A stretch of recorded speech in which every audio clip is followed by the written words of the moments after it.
Taoiseach, I think it's important to take this opportunity to bring a bit of balance into the discussions around the visit of the US President and his wife, given the almost unprecedented slobbering over them that the nation has been exposed to over the last number of days. And it's really hard to know which is worse, whether it's the outpourings of the Obamas themselves or the sycophantic fawning over them by sections of the media and the political establishment. We've had separate and special news bulletins by the state broadcaster to tell us what Michelle Obama and her daughters had for lunch in Dublin, but very little questioning of the fact that she was having lunch with Mr. Tax Exile himself.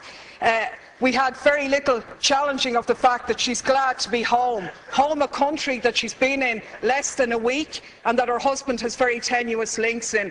And of course, the biggest irony of all, the protestations of Obama himself in his speech to the children in Northern Ireland about peace, when he said, "Those who choose a path of peace, I promise you that the United States of America will support you every step of the way. We will be the wind at your back." Now I ask you, is this person going for the Hypocrite of the Century award?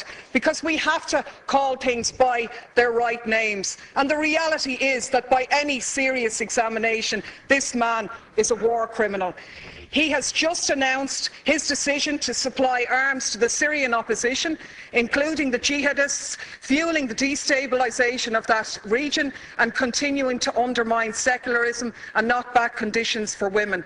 This is the man who is in essence stalling the Geneva peace talks by trying to broker enhanced leverage for the Syrian opposition by giving them arms, and to hell with the thousands more who lose their lives, or the tens of thousands more who will be displaced as this war goes on. This is the man who has facilitated a 200% increase in the use of drones, which have killed thousands of people, including hundreds of children. And you, Taoiseach, you are the one who's turned a blind eye on these activities. You've talked about the G8 being an opportunity to showcase Ireland. But is it not a reality that you have showcased us as a nation of pimps, prostituting ourselves in return for a pat on the head? To be honest with you, we were really speculating this morning whether you were going to deck the cabinet out in leprechaun hats decorated with a bit of stars and stripes to really mark abject humiliation here. So my question to you, Taoiseach, is as follows.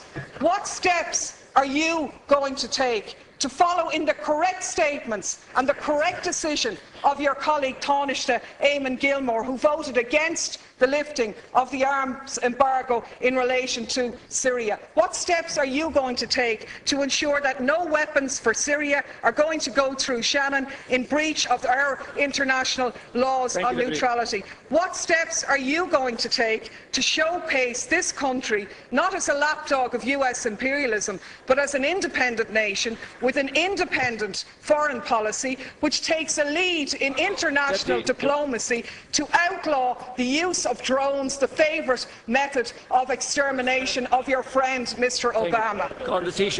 Thanks, Ceann Comhairle. Of course I said nothing about the Northern Ireland peace process, a process which everybody supports, but is not one that gives you a licence to do whatever you like anywhere else around the globe. There isn't much peace in Iraq, where 26 people lost their lives yesterday. There isn't much peace in Afghanistan. There isn't much peace in Pakistan, and there certainly isn't much peace in Syria.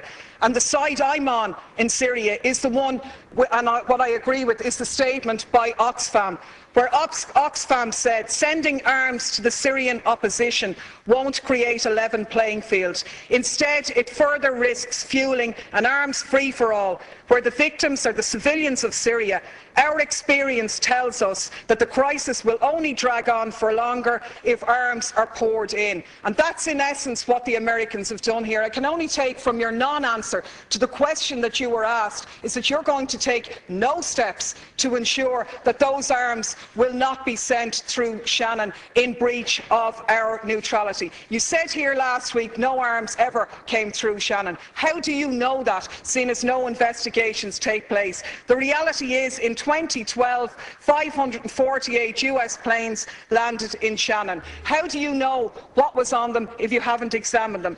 Your Minister for Transport revealed statement in a parliamentary question that 239 civilian planes landed in Shannon, where they sought permission because they were carrying munitions of war or dangerous goods on a civilian aircraft. What steps are you going to take to intervene in this situation? And the last point I'll make is that people in this country are very fond of our American brothers and sisters, and I think we stand far more shoulder to shoulder with them by making valid criticisms of their president, who has broken his election promises, rather than just pimping this nation as a tax haven for their corporations. I'm sure the Americans would far prefer if their multinationals paid their taxes at home rather than offshore here, so they could develop their health care, so they wouldn't be wasting money on arms being sent to slaughter people in other countries.